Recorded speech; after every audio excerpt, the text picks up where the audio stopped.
Hello, and welcome to a slightly different episode of Icons of Influence. Throughout this series, the aim has always been consistent: to explore influence objectively, how it's built, how it's sustained, and how it's used. We've looked at global figures across business, culture, sport, politics, activism, and creativity. And we've deliberately avoided opinion, judgment, or personal ranking. But as we close out the year, I wanted to pause and reflect, not on who is the most influential, but on which stories stayed with me and why. This episode is not definitive. It's not a list of the biggest names. It's simply a personal reflection on a small number of icons whose stories intersected with my own values, experiences, and questions about leadership, responsibility, and impact. The first is Gillian Anderson. This one is deeply personal. As a child, she was an icon to me long before I understood the concept of influence.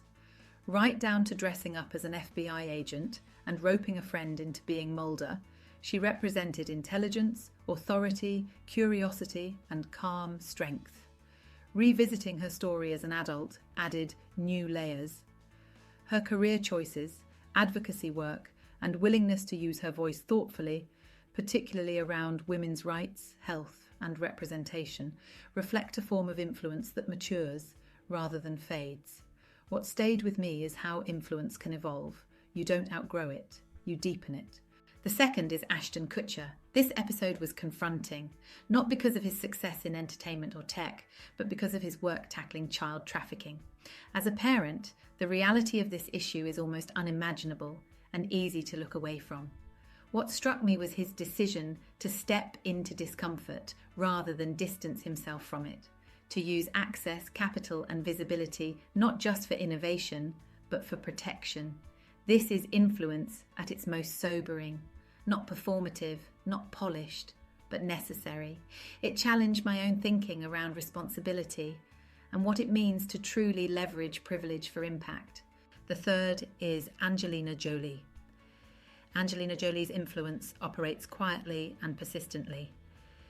Beyond fame, she represents a long-term commitment to humanitarian work, diplomacy, and advocacy, often without fanfare.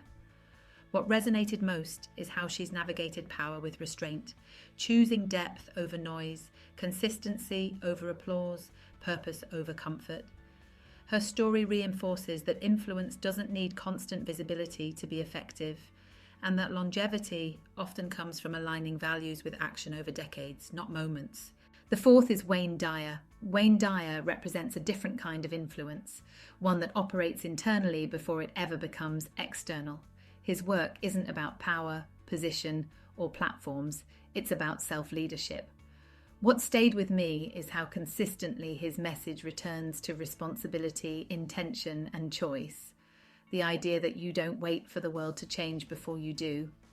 That influence begins with how you think, how you respond, and how you treat others, especially when no one is watching. In a series filled with global figures, massive audiences, and cultural impact, Wayne Dyer stands out because his influence scales quietly. One person at a time, one decision at a time, one shift in perspective at a time, and in many ways that is the most transferable form of influence there is. The fifth is David Attenborough.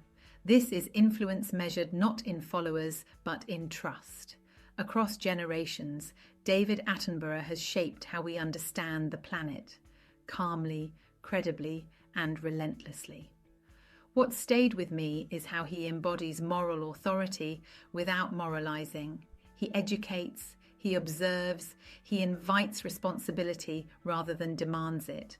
In a world saturated with urgency and outrage, his influence proves that credibility, consistency, and clarity still matter, perhaps more than ever. I couldn't end this episode without mentioning one more: Serena Williams. Serena's influence is not just about excellence, it's about endurance. What makes her story extraordinary is not only what she achieved, but the conditions under which she achieved it. Repeated scrutiny, unfair standards, and expectations that shifted depending on who was watching. Her influence sits at the intersection of performance, resilience, and identity. She redefined what dominance looks like in sport, while also expanding conversations around motherhood, race, health, and life beyond elite competition. What stayed with me most is how she transitioned her influence from the court into business, investment, and advocacy, without diluting who she is. Serena represents a form of influence that is earned, tested, and sustained, and that makes it impossible to ignore. As I look back across the Icons of Influence series this year, one thing becomes clear: there is no single blueprint for influence. Some icons lead quietly, some challenge systems, some inspire internally, others reshape culture on a global scale. What connects them is alignment between values and action, between power and responsibility, between who they are and how they show up over time.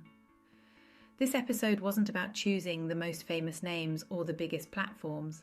It was about the stories that lingered, the ones that made me pause, reflect, and rethink what influence really means. In the new year, Icons of Influence continues exactly as it is, balanced, thoughtful, and objective. But for now, this was my personal reflection, and my thank you for spending the year exploring influence with me. May you have a fantastic new year. See you in 2026.